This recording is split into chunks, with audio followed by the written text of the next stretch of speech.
Om Sai Ram all of you. मेरा नाम शुभा है और मैं बैंगलोर से हूँ।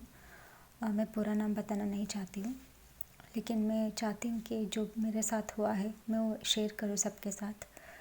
ऐसा नहीं कि हाँ मेरे इस जो भी मैंने बोल रही हूँ मेरे एक्सपीरियंस में बहुत ज़्यादा बहुत बड़ा चमत्कार आपको देखने को मिलेंगे या सुनने को मिलेंगे, ऐसा नहीं है। लेकिन मैं मानती हूँ कि मेरे इस एक्सपीरियंस से कोई कुछ गलत करने से बच सकता है या फिर कुछ ऐसा ही समझो।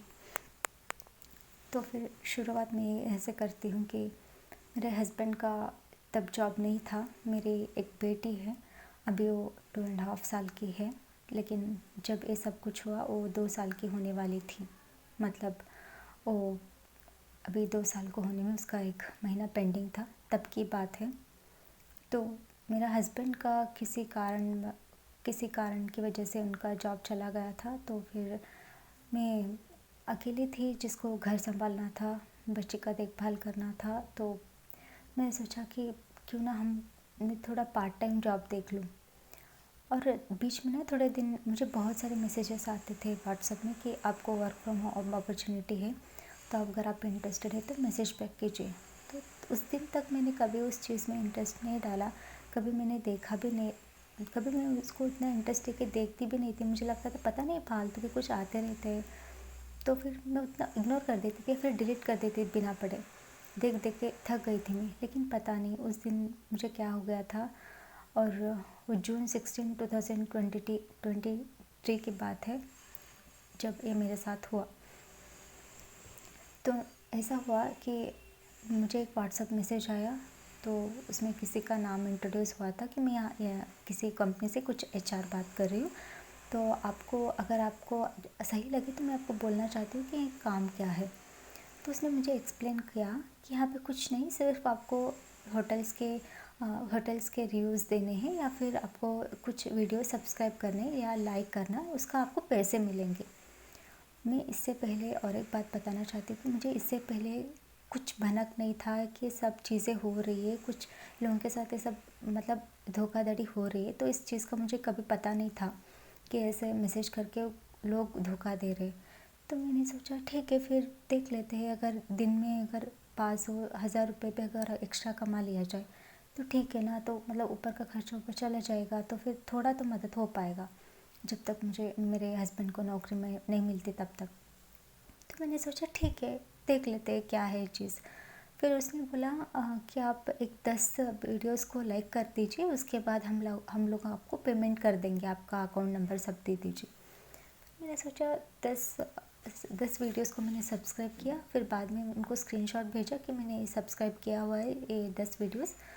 तो उन्होंने तुरंत मेरा अकाउंट नंबर मांगा और उन्होंने अमाउंट डाल दिया initially. Okay, I don't remember how much they paid, लेकिन उन्होंने अमाउंट डाल दिया मेरे अकाउंट में।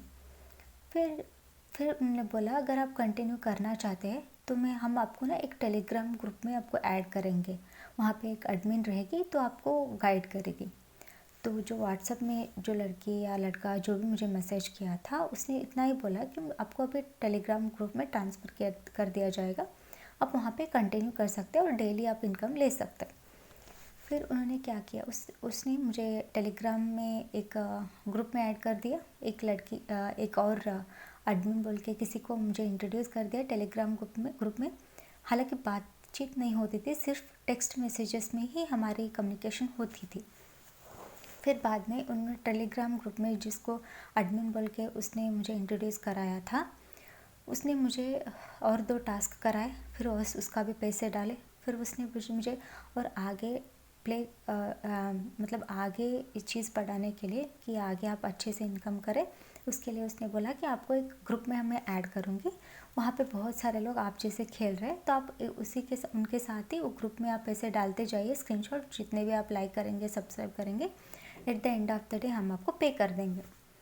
तो मैंने बोला ठीक है, उस वैसे तो कुछ गलत बात तो है नहीं, सिर्फ सब्सक्राइब भी तो करना है। और दिमाग में आया कि ठीक है ब्रांड एम्बेसडर जो कार है होटल्स है वो रिव्यू के लिए थोड़े बहुत पैसे मतलब देते होंगे, पता नहीं क्या है। तो मैंने उतना दिमाग नहीं लगाया। फिर मैंने सोचा ठीक है, वो टेलीग्राम ग्रुप में मुझे ऐड कर दिए। उसमें खेलते खेलते खेलते 10-12 सब्सक्राइब या लाइक करने के बाद एक प्रीपेड टास्क आया। प्रीपेड टास्क मतलब ये होता है वहाँ पे कि आपको एक रेंज दिया जाता है 1000 to 2000 first range, 5000 to 10000 second range, 20000 to 25000 third range. आपको तीनों रेंज में से एक रेंज आपको सेलेक्ट करना रहता है और उसमें जितना भी अमाउंट रहता है आपको प्रीपे करना पड़ता है ताकि आप उससे ज़्यादा कमा सके। मान लीजिए अगर आप 5000 डालेंगे तो वो लोग आपको 7000 दे देंगे उसका इंसेंटिव बोल के। अगर आप 10,000 डालेंगे तो आपको 15,000 देंगे, ऐसे वो बोलते हैं। ओके, तो ये प्रीपेड टास्क था। तो उन्होंने बोला अभी प्रीपेड टास्क का टाइम है, आप बोला आप कितना लगाओगे। मैंने बोला हाँ ऐसे कैसे, मतलब ये सच है झूठ है। फिर लेकिन वो स्टार्टिंग में ऐसा था कि रेंज 1000 to 5000 था स्टार्टिंग का, तो मैंने मिनिमम 1000 लगाया। तो उन्होंने क्या किया, 1000 के बदले में मुझे 3000 इंसेंटिव डाल दिए मुझे मेरे अकाउंट में। तो मेरा विश्वास दृढ़ हो गया कि ठीक है, हम लोग जो पैसे डाल रहे हैं उसका इंसेंटिव बोल के हमें कुछ डाल रहे। जाते जाते उस दिन क्या हुआ, फर्स्ट डे 1000 डाला, मुझे 3000 डाल दिए। 5000 डाला था मैंने, 7000 वापस डाल दिए। 10,000 डाला, 13,000 वापस डाल दिए। फिर 13,000 डाला, 17,500 डाल दिए। ऐसे करते करते एक बार ए रेंज आया, वो रेंज बढ़ता गया। मतलब स्टार्टिंग में फर्स्ट रेंज 1000 to 5000 था। अभी खेलते खेलते अभी ए नौबत आ गई कि स्टार्टिंग रेंज 98,000 to 1,50,000 था। और बाकी का क्या था मैंने देखा नहीं। मैंने बोला इतना पैसा मैं कैसे लगाऊं 98,000। हालांकि मेरे पास थे, बैंक बैलेंस थे, लेकिन आगे पता चलेगा मैंने उन लोग उसको कैसे गंवाया मैंने। तो मेरे पास 98,000, मैंने सोचा कि डाल तो रही है। मेरे दिमाग में इतना विश्वास पैदा किया था उन लोगों ने कि जो भी हम पैसे डाल रहे थे वो डालते जा रहे थे।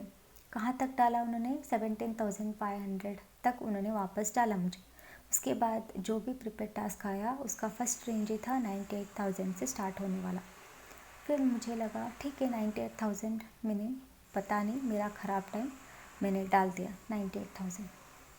उसके बाद ये हुआ कि उन्होंने बोला ये अभी टास्क ख़त्म हो गया है, नेक्स्ट मॉर्निंग, मतलब उस दिन तो फ्राइडे था, सो सैटरडे मॉर्निंग हम लोग फिर से स्टार्ट करेंगे टास्क। फिर जो भी वो ग्रुप में थे मैंने उनको पिंग करके पूछा पर्सनली कि सच में डालेंगे ना, कल स्टार्ट होगा ना टास्क। तो उन्होंने बोला हाँ हाँ, हमने तो बहुत दिन से खेल रहे हैं, यहाँ पे कुछ ऐसा नहीं है, 100% कल भी स्टार्ट होगा। ये हम बहुत दिन से खेल रहे हैं, मतलब 2-3 महीने हो गए हम खेल रहे हैं ऐसा। तो वहाँ पे समझ लो कि एक ही घराने के लोग हैं वहाँ पे, मतलब आपको फंसाने के लिए बैठे हुए यहाँ पे। ओके, कोई आपका सगा नहीं रहता वहाँ पे, सब उन्हीं का टीम का रहता है आपको फंसाने के लिए। 98,000 मेरे चले गए। मैं कल सुबह का वेट कर रही हूँ, जब कल सुबह होगा और 98,000 के बदले में मुझे 1,50,000 वापस आएंगे मेरे। तो मैं कल सुबह देखती हूँ कि नहीं, वो रिफ़ंड होने के बजाय और एक प्रीपेड टास्क आया। वहाँ पे लिमिट लिखा था first range 4 lakh to something 8 lakh, समझ ली। मैंने वो एडमिन को पर्सनली पिंग किया कि मेरे पास थे पैसे, लेकिन मैंने बोला मेरे पास इतना पैसा है नहीं, तो मैं कैसे डालूँ, मैं नहीं डाल सकती। मेरा जो कल पैसा डाला हुआ था उसका मुझे उतना इंटरेस्ट दे दीजिए, मैं आगे खेलना नहीं चाहती।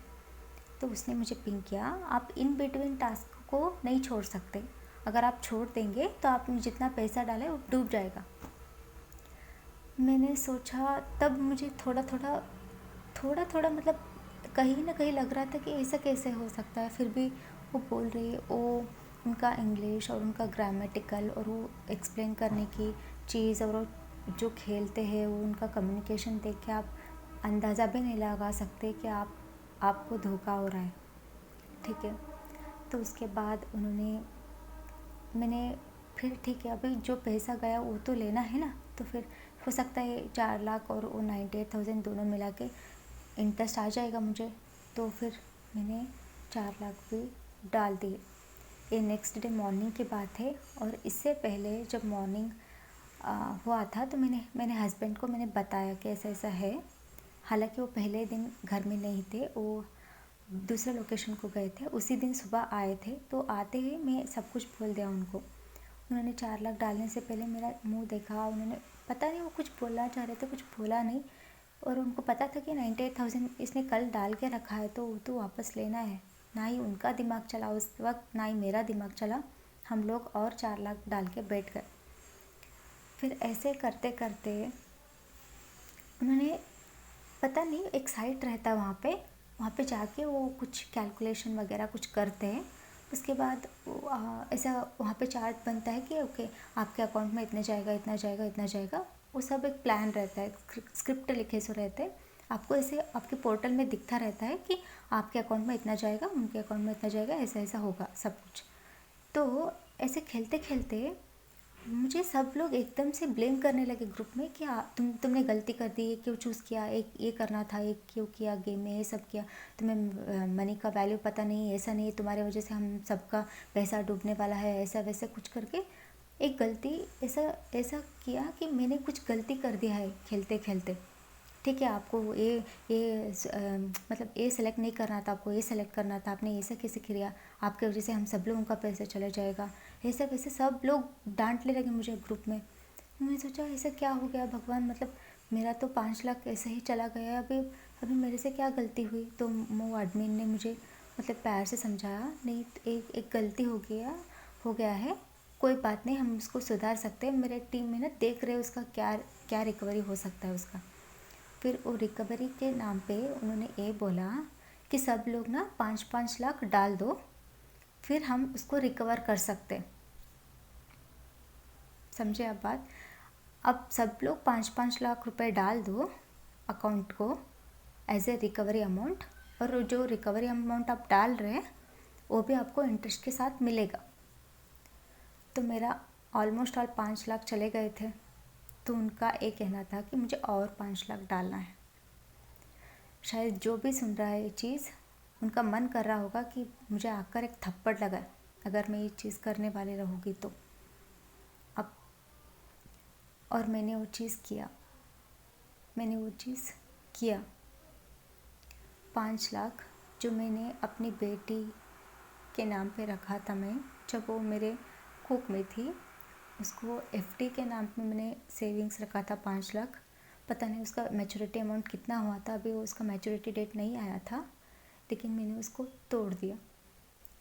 इसलिए नहीं कि मुझे लालच आया कि मुझे इंसेंटिव मिलेगा, मैं इतना चाहती कि जितना पैसा मैंने डाला है एटलीस्ट वो वापस आ जाए मेरा।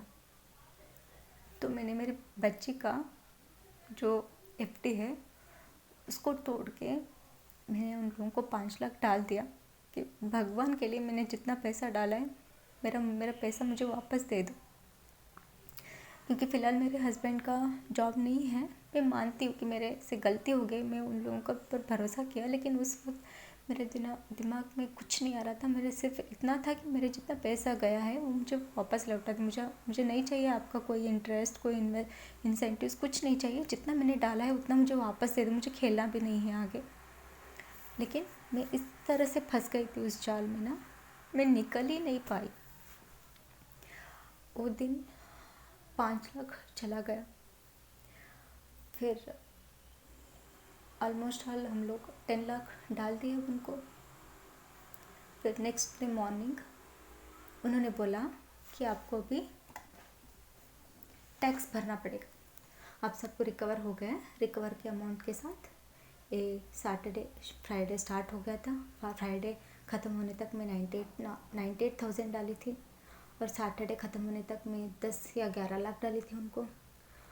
और अभी नेक्स्ट डे 3rd डे का बात है, संडे के दिन, उस दिन मॉर्निंग उन्होंने बोला अभी आप लोगों को 3 लाख तुम्हें 3,25,000 कुछ डालना है, जो इनकम टैक्स कट होगा उसके लिए। तो मैंने सोचा आप यकीन मानिए वो आपके दिमाग चलाने ही नहीं देते, इतना आपको फंसा देते उस चीज़ में। आप बचना चाहते हैं कि आपको एक ही रास्ता है कि उस चीज़ में घुसिएगा मत। अगर आप एक बार उसमें गए तो आप बच नहीं पाएंगे, और ना ही वो आपको बचने देंगे। तो ऐसा हो गया। तो नेक्स्ट डे उन लोगों ने, हम लोग ये था ना कि हमारा पैसा वापस आ जाए, इस चीज़ में हम जितना भी वो पैसे मांगते गए हम डालते गए। एट लास्ट वो देंगे ही देंगे, कहाँ जाएंगे, 3 दिन से तो टीम में है। अगर पैसा लेना होता तो शायद वो पैसे हमें देते, पैसे हमें देते ही नहीं, तभी निकल जाते ना, ग्रुप से हमें डिलीट कर देते। ऐसा सोच रही थी मैं।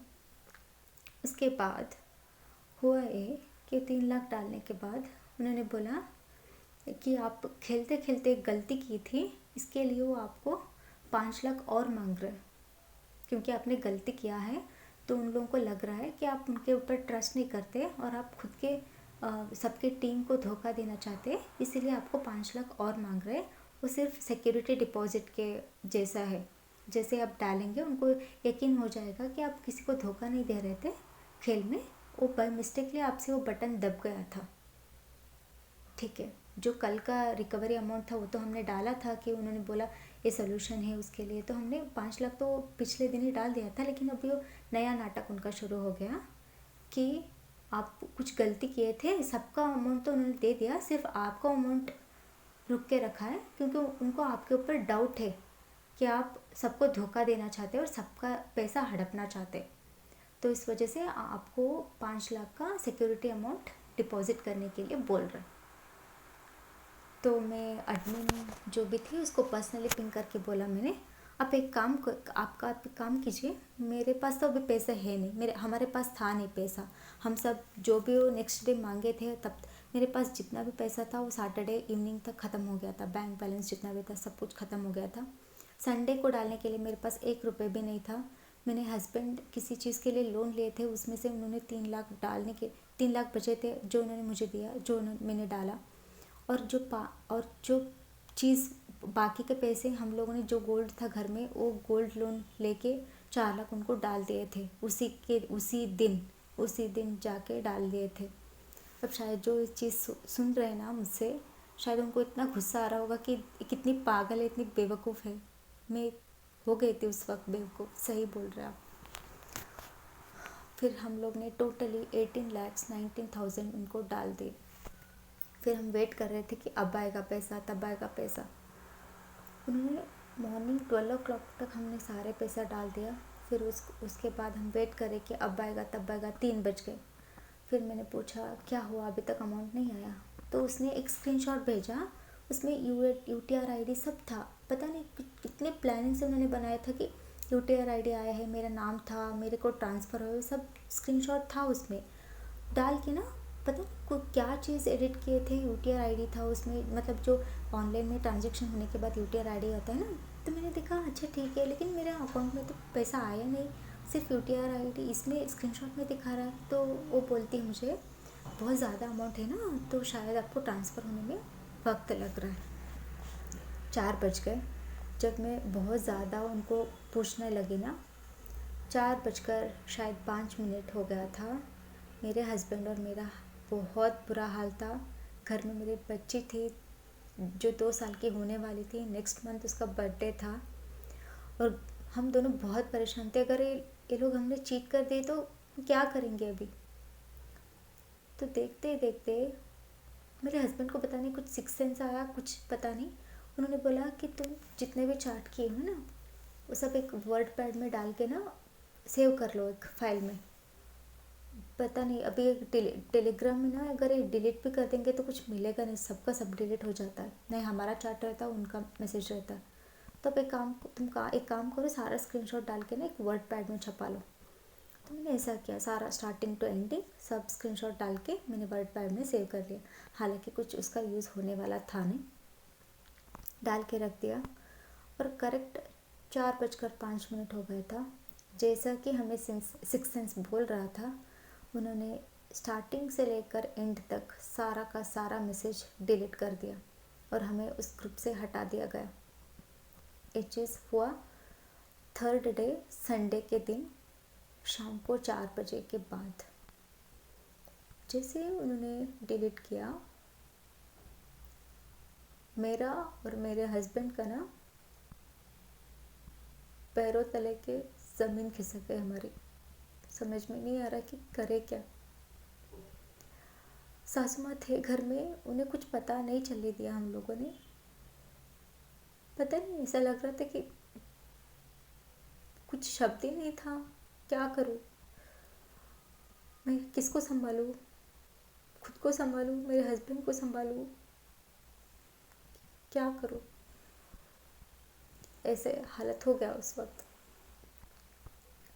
फिर भी हम लोगों ने मतलब 1 घंटे से हमें थोड़ा बहुत लग रहा था कि कुछ धोखा हो सकता है, फिर भी एक होप था कि शायद आ जाएंगे पैसे, जो कि नहीं आए। फिर हम दोनों ने एक दूसरे को संभाला उस वक्त। और और मैंने मेरे हस्बैंड को बोला इट्स ओके, उन्होंने छीन लिया है ना पैसा, हम नहीं छोड़ेंगे, हम लड़ेंगे उसके लिए।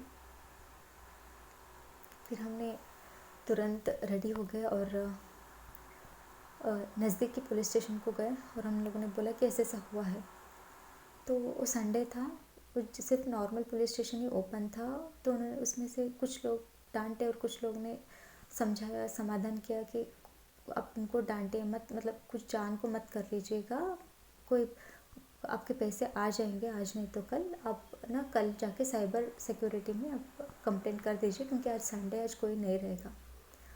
तो हम वापस घर आए और वो जो ऑनलाइन भी कंप्लेंट करने का एक साइट है, वहाँ पे जाके हमने कंप्लेंट किया ऑनलाइन, रात में बैठ के सारा स्क्रीनशॉट डाल के, सारा अटैचमेंट जो भी हमारे पास प्रूफ था सब कुछ। नेक्स्ट डे हमने साइबर ब्रांच में जाके देखा, हमारे जैसे 10 और लोग हैं जो इस चीज़ में फंसे थे वहाँ पे। जो साइबर सिक्योरिटी के पुलिस थे उनको ना ये चीज़ बहुत कॉमनली ले रहे थे वो लोग, मतलब पैसे गया इनका, ठीक है आ जाओ बैठो, यहाँ पे स्क्रिप्ट है ना, यहाँ पे एक फॉर्मेट देखो, ये फॉर्मेट के हिसाब से कंप्लेंट लिखो, हमें दे के जाओ, हम आपको एफआईआर कॉपी दे देंगे कल। मतलब देखिए हमारा इतना पूरा बैंक बैलेंस ख़त्म हो गया, इतना बैंक बैलेंस सबका ख़त्म हो रहा है हर रोज़। 10-15 लोग थे वहाँ पे जब मैं गई थी, सबके ऐसे ही केसेस। तब मुझे जाके लगा ये तो पूरा जाल बिछा के बैठे हैं लोग, मतलब मैं अकेली नहीं हूँ जो इसमें फंसी हूँ, यहाँ पे सबके सब मतलब 10-15 लोग, जो कि मैं एक ब्रांच को गई थी, पता नहीं हर ब्रांच में कितने लोग फंस रहे होंगे इस चीज़ की वजह से। फिर मैं गई, फिर हम लोग गए और फॉर्मेट देखे, सब कुछ लिख के दे दिया, कंप्लेंट्स हमारे अकाउंट से कितना गया है, कौन से अकाउंट को गया है, सब कुछ हमने डिटेल्स में लिखे और घर आ गए। उन्होंने बोला कि नेक्स्ट डे आके आप एफआईआर कॉपी कलेक्ट कर लीजिए। हमने सोचा ठीक है नेक्स्ट डे जाके एफआईआर कॉपी कलेक्ट कर लेते हैं। घर आते आते दोनों का बुरा हाल था। अब ऑब्वियसली गलती की है तो उसकी सज़ा, जितनी बड़ी गलती थी उतनी बड़ी सज़ा मिल रही थी हम लोगों को। और हम लोग घर आए, हम यही सोचते कि पैसे आएंगे ज़रूर, आएंगे ज़रूर, आएंगे ज़रूर। फिर मैं साइबर को ना बहुत मानती थी, बहुत मतलब बहुत, पता नहीं उस वक्त उस दिन उन्होंने क्यों नहीं रोका मुझे आज भी नहीं पता। बस मैं यही मानती हूँ कि जो हुआ है वो साईं बाबा की मर्ज़ी से हुआ है, और जो मुझे एक शायद वो मुझे एक सीख देना चाहते थे ज़िंदगी में कि ऐसा गलती करना नहीं चाहिए। तो उसके बाद हम लोग घर आए और नेक्स्ट डे जाके एफआईआर कॉपी कलेक्ट कर लिया हम लोगों ने। फिर हर 2 दिन के बाद चले जाते थे अपडेट मांगने के लिए, कुछ अपडेट आया है, कुछ अमाउंट है अकाउंट में, कोई मिला। हम लोगों को तो कुछ पता नहीं था कि स्कैम का प्रोसीजर होता क्या है। फिर उन्होंने बोला आप ऐसे 1-2 दिन को एक बार आएंगे ना तो कुछ नहीं होने वाला है, यहाँ पे हम लोग कॉल करेंगे आपको जब कुछ अपडेट आएगा तो। फिर भी हम नहीं छोड़े, जाते थे अपडेट मांगते थे उनसे। सो जून 19 या 20 को हमने कंप्लेंट किया था। देखिए हमारे इंडिया की गवर्नमेंट और साइबर ब्रांच इतनी फास्ट है ना, हम जून में हमने कंप्लेंट किया था उनको ये अपडेट देने के लिए कि कौन से अकाउंट में कितने कितने पैसे बचे हैं। उनको अगस्त 8 को उन्होंने मुझे अपडेट दिया। क्या 9 लाख, 18 लाख को तो पता नहीं है, 9 लाख आपका मल्टीपल फ्रीज है। मल्टीपल फ्रीज मतलब आप जैसे कंप्लेंट किए हैं उसी अकाउंट के ऊपर दूसरे लोग भी कंप्लेंट किए हुए हैं, तो गारंटी नहीं है कि आपके पैसे वापस आएंगे। ठीक है, जितनी गारंटी हम आपको बताएंगे उतना ही पैसा आपको मिलेगा। ठीक है, तो हम लोगों ने बोला ठीक है, आप बता दीजिए कि आने वाले कितने हैं पैसे। फिर उन्होंने सब देखा, सब अकाउंट चेक करके देखा, उन्होंने बोला आपको सिर्फ ना 1,48,000 वापस आ सकते हैं गारंटी के साथ। दूसरे पैसों की हम गारंटी नहीं दे सकते, क्योंकि सब मल्टीपल फ्रीज है। और कुछ बैंक्स लाइक ICICI बैंक और एक्सिस बैंक वाले, सॉरी एक्सिस नहीं, एस बैंक और ICICI बैंक वाले रिस्पॉन्ड नहीं करते करेक्टली, और हम उनके ऊपर भरोसा नहीं कर सकते। वो पैसा आएगा कि नहीं हमें नहीं पता, ये चीज़ उन्होंने बोला। फिर बाद में हम लोगों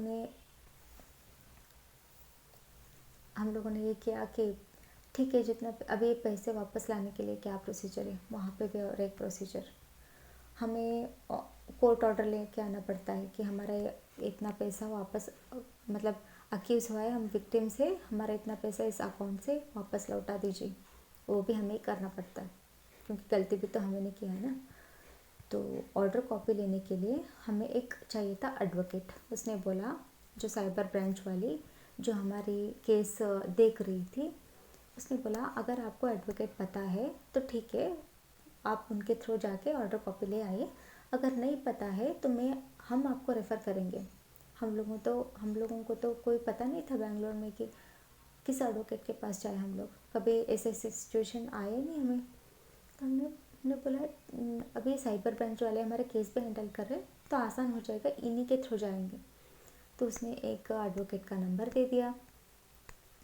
वो महाशय अगस्त में सब डिटेल्स आया। हम लोग फर्स्ट डे वो नंबर देते हम जाके उसको मिलने को गए। ओके, हम इसी से करवाएंगे ऑर्डर कॉपी कोर्ट से। सो हम चले गए, जैसे भी साइबर ब्रांच वाले रेफ़र किए तो अच्छा ही होगा इंसान। तो उसने वो साइबर ब्रांच वाले जब रेफ़र करी थी तो उसने बोला कि पहले इतने सारे पैसे गवा दी हो, ऐसा ना हो कि और दूसरे एडवोकेट के पास जाओगे और वो थोड़ा और पैसा हड़प ले, तो बेटर है हम जो रेफ़र कर रहे हैं ना उसी से जाके ये सब करा लो। तो हम ठीक है, हमने जो नंबर दी थी उसको कांटेक्ट किया, उस एडवोकेट को जाके आए। शब्द नहीं है उस महाशय के बारे में बताने के लिए मेरे पास। फर्स्ट जब हम लोगों को देखा, लगा उनको कि तो बकरा मिल गए दो।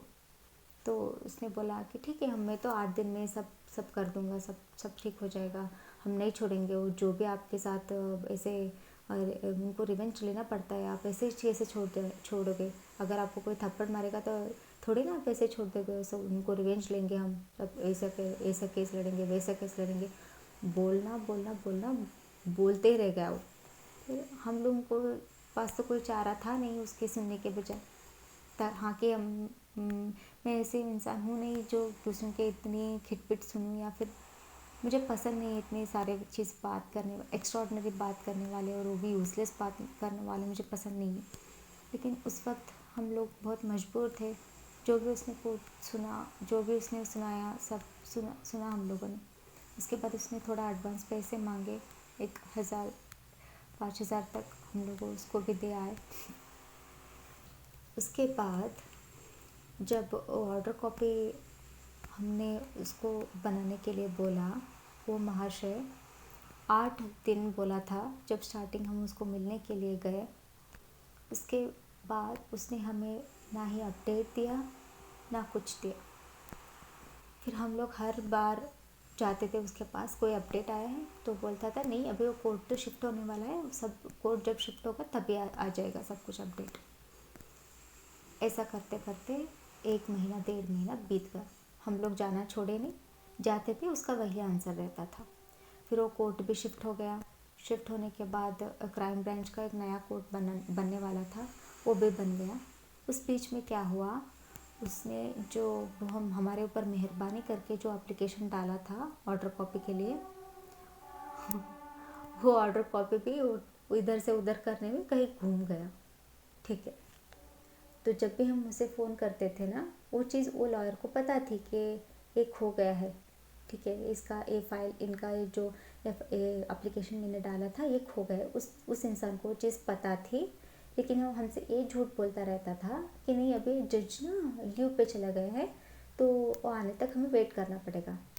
और नेक्स्ट टाइम ये बोलता था कि अब जज जी ट्रांसफ़र हो गया है, वो नया जज आया है, उसको कुछ भी काम नहीं आता प्रॉपरली, तो वो धीरे धीरे करके कर रहा है, उसको संभलने नहीं आ रहा है काम।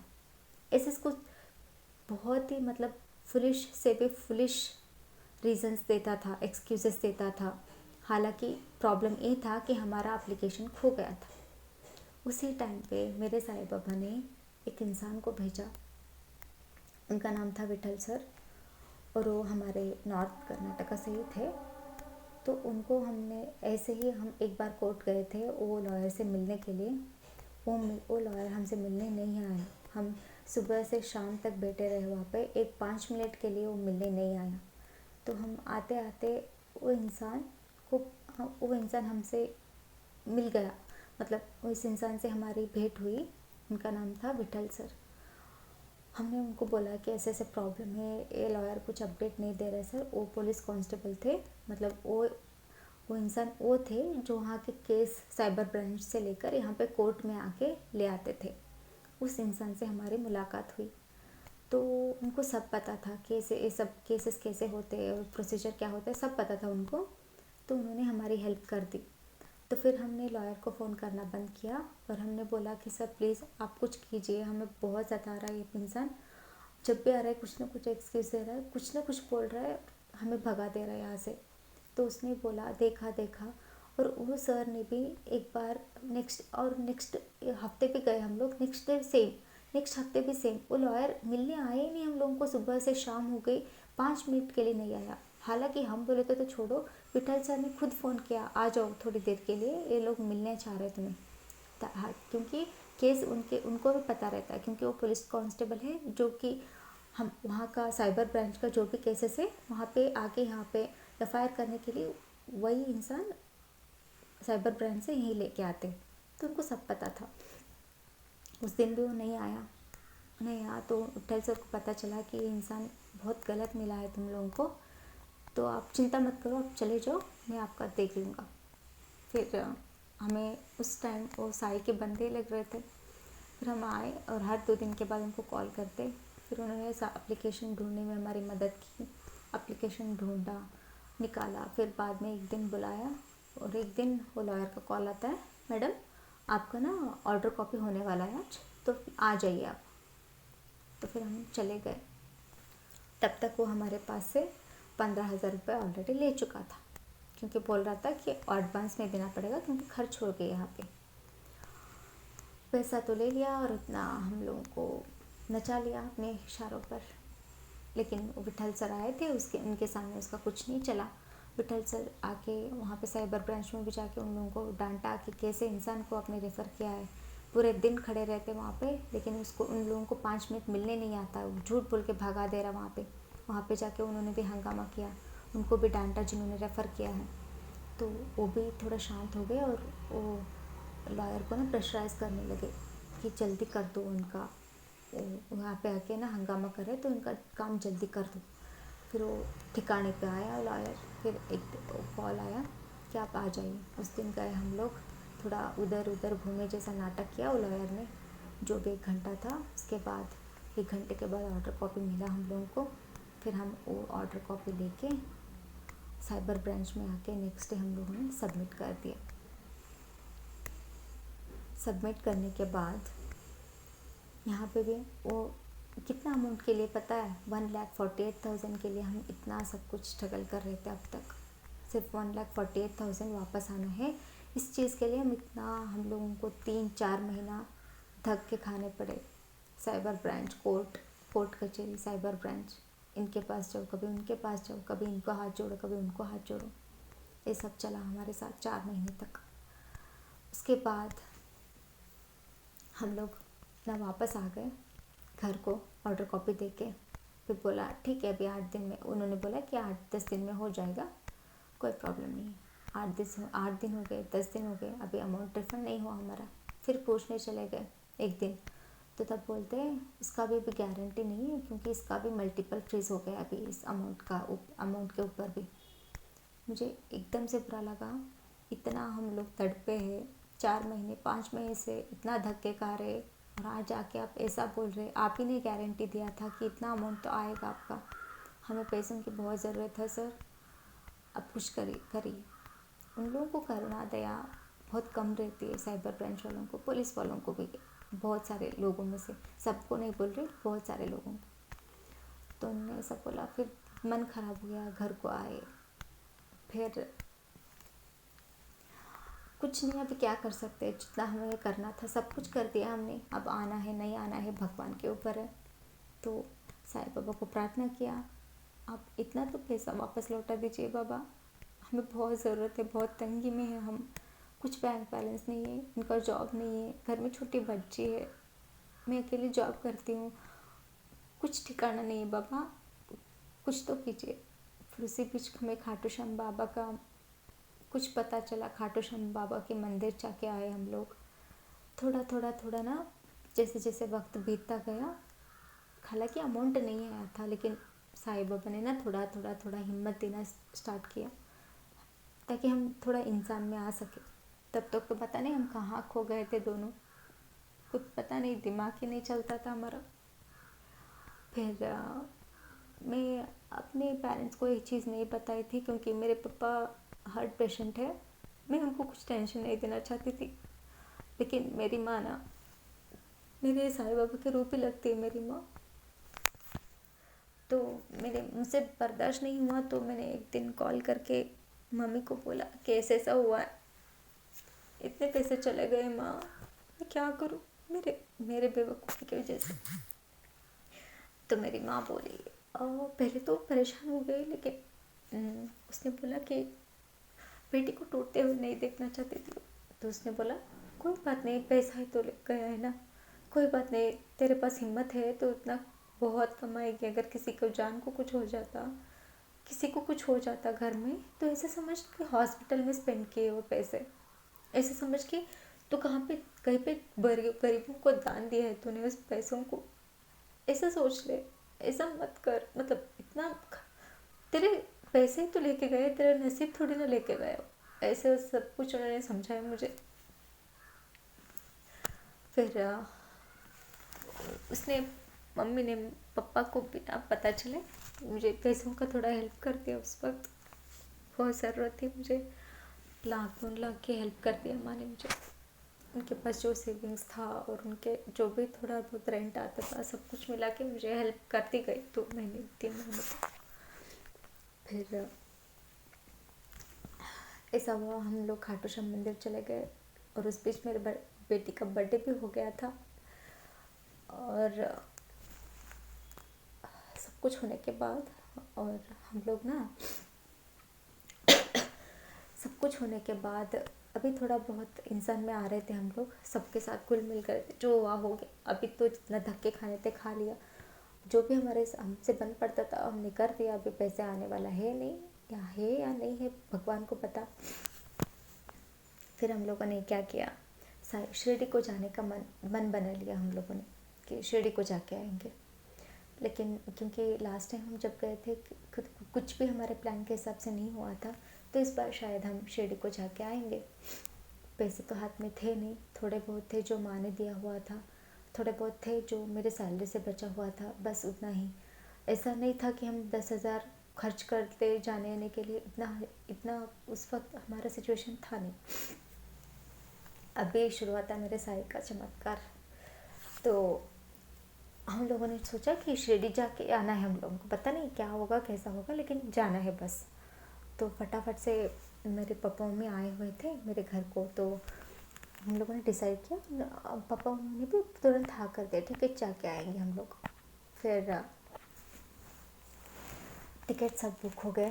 फिर मैं मनी मन प्रार्थना कर रही थी, साईनाथ जाने तक हमें वो अमाउंट वापस आ जाए, तो बहुत खुशी खुशी जाके आएंगे हम लोग। ऐसे ही मन में था, लेकिन किसी को बता नहीं पा रहे थे। सब टिकट हो गया, सब कुछ हो गया। तो बहुत लड़ाई लड़ने के बाद, बहुत फेरे लगाने के बाद साइबर ब्रांच को वो अमाउंट, एक दिन मैं ऐसे ही जा रही थी ऑफिस को, तो जब मैं सब साइबर ब्रांच को गए थे तो उन्होंने बोला नहीं, उन्होंने आपको रिफ़ंड कर दिया, आप एक बार चेक कर लीजिए। लेकिन मैंने अकाउंट में जाके देखा, मुझे रिफ़ंड नहीं हुआ था। तो फिर उन्होंने बोला नहीं, उन्होंने डाला है, आप एक बार चेक कर लीजिए। मुझे लगा अभी ये क्या नया गेम खेल रहे हैं हमारे साथ, अभी शिरडी भी जाना है, सब तैयारी करनी है, और ये क्या गेम खेल रहे हैं हमारे साथ ये लोग। फिर मैंने बाद में ऐसे ऑफिस को जा रही थी, सोच रही थी अभी सब सीढ़ियाँ चढ़ रही थी ऑफिस में जाने के लिए। ऐसे देखते देखते मैंने मेरा आँख गया ऐसे नॉर्मल मैसेज में, उसमें दिखा कि अमाउंट क्रेडिटेड बोल के। फिर से मैंने वहाँ पे नेफ्ट क्रेडिटेड बोल के और एक बार रुक के देखा तो अमाउंट क्रेडिट हुए थे 2-3 दिन के बाद।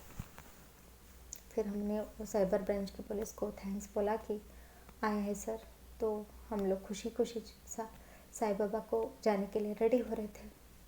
उस वक्त और एक चमत्कार ये हुआ कि मैं सोच रही थी कि मैं जाने आने के लिए एटलीस्ट 10,000 तो लगेंगे, राइट। थोड़ा बहुत तो पैसा लगेगा जब हम जाने वाले थे, क्योंकि मैं थी, मेरे हस्बैंड थे, जाने वाले 6 लोग थे शायद, मेरे पापा मम्मी, मैं, मेरे मदर इन लॉ, मेरी बेटी, सब मिलके जाने वाले थे। ऐसा नहीं था कि हम लोगों 3 ही लोग जाके आना इतना अच्छा नहीं लग रहा था, तो हम लोगों ने सोचा सबको लेके जाएंगे, दर्शन ही तो है। तो मेरी मम्मी जब ये सब हुआ था तो जो पैसे दी थी, उन्होंने जितना भी पैसे मुझे हाथ में दिए थे वो सब ना महीने वो जो रेंट के लिए चले गए थे। लेकिन मुझे नहीं पता, जब हम शिरडी जाने वाले थे मैं ऐसे ही अलमारी कुछ देख रही थी अलमारी में, तो मैंने देखा एक बंडल पड़ा है वहाँ पे। मुझे तो याद नहीं कब मैंने रखा था, पता नहीं कौन रखा था या फिर मेरे साई ने रखा था, मुझे नहीं पता। तो मैं देखती हूँ वहाँ पे कि 10,000 का 10,000 पड़े हैं वहाँ पे। मैंने काउंट करके देखा, फिर मैंने हस्बैंड को पूछा आपने कहीं से ला के रखा है, तो उन्होंने बोला नहीं। फिर मुझे याद आया मम्मी ने मुझे बहुत दिन पहले ये दी थी अमाउंट, तो उसमें से तो मैंने सब कुछ खर्च किया था, तो ये कहाँ से रह गए। मुझे अब तक नहीं पता कि पैसे वहाँ पे कैसे आए थे। फिर उसी पैसे से हम लोग बहुत अच्छे से साई दर्शन करके आए गए, और जो अमाउंट क्रेडिट हुआ था वो भी क्रेडिट हो गया था। मतलब जो भी 1,48,000 आने वाला था वो भी क्रेडिट हो गया था। तो मैं एक इंसान में आ गई थी कि ठीक है, थोड़ा बहुत तो इमरजेंसी के लिए पैसे है मेरे पास। फिर उसके बाद हम लोग साईं बाबा के दर्शन करके वापस आ ही रहे थे। दिसंबर 24 की बात है, ठीक है। दिसंबर 24 को हम लोग वहाँ से आ रहे थे ट्रेन में। तो मैं सोच रही थी कि अभी शिरडी को तो जाके आए हम लोग, तो मैं देख लेती हूँ कि कितने कितने खर्चे हो गए और कितना बैलेंस बचा है मेरे पास। तो मैं देखती हूँ कि जो 1,48,000 जो आए थे उसको छोड़ के 1,50,000 और मेरे अकाउंट में जमा हो गया है। मुझे समझ में नहीं आया कैसे। और सैलरी तो मेरा उतना है नहीं, लेकिन इतना ऐसे कैसे ऐसे जमा हो गए। फिर मैंने सोचा कि शायद क्रिसमस है तो उन्होंने प्री क्रेडिट कर दिया होगा मेरे सैलरी। और मैंने एक कलीग्स के साथ कंफर्म कर लिया, हाँ उसने बोला हाँ इस बार ना जल्दी क्रेडिट कर दिया है सैलरी, क्योंकि अभी ना फेस्टिवल है ना, तो इसीलिए। मुझे समझ में एक्स्ट्रा अमाउंट किसके लिए डाले ये लोग। मतलब तकरीबन जितना मेरा सैलरी था उसके डबल अमाउंट क्रेडिट हुए थे। फिर उसके साथ ही मैंने कंफर्म किया, उसने कहा जो भी हमारा अर्नड लीव रहता है ना वो सब एनकैशमेंट करके उन्होंने सैलरी क्रेडिट किया। तो मैं मन ही मन साईं बाबा को इतना नमस्कार किया, मैंने शत नमन किया कि मुझे सच्ची में ज़रूरत थी पैसों की, और आपने अपने में शिरडी से घर जाने तक आपने सब कुछ इंतज़ाम कर दिया साईं बाबा आपने।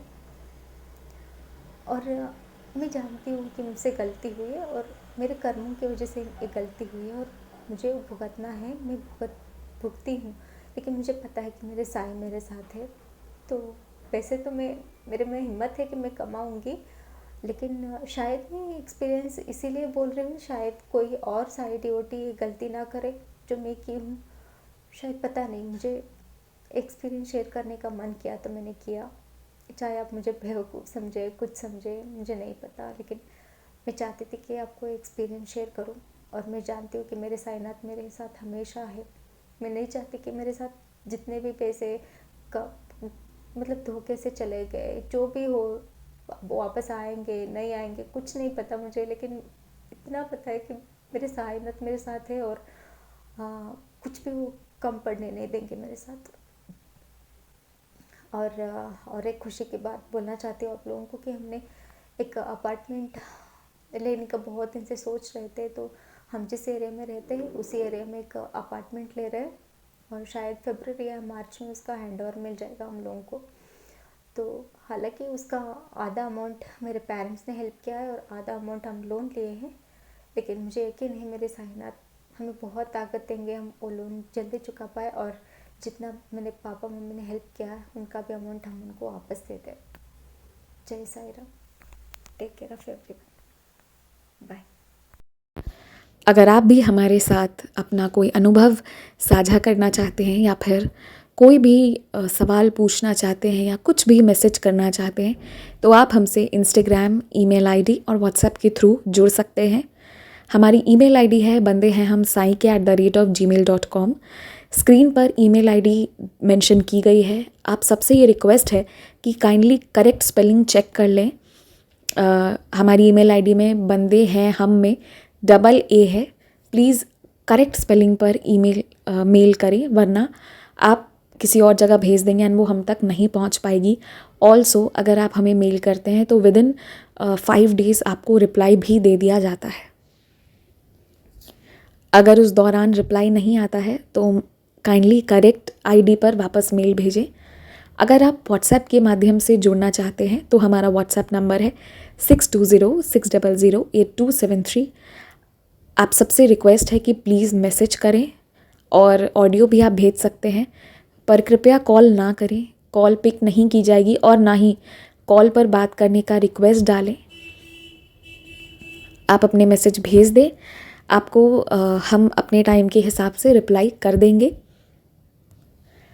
आप चाहें तो इंस्टाग्राम के थ्रू भी हमारे साथ कनेक्ट हो सकते हैं साई चिल्ड्रन के माध्यम से, जिसका स्क्रीनशॉट्स आपकी स्क्रीन पर शो हो रहा होगा। इसके थ्रू आप इंस्टाग्राम पर जुड़कर भी अपने अनुभव, अपने क्वेश्चंस कुछ भी हों शेयर कर सकते हैं। जो भी है आप अपनी भावनाओं को ज़रूर शेयर करें एंड बस जय Sai Ram, stay blessed, take care. बाबा आपको बहुत सी खुशियाँ दें।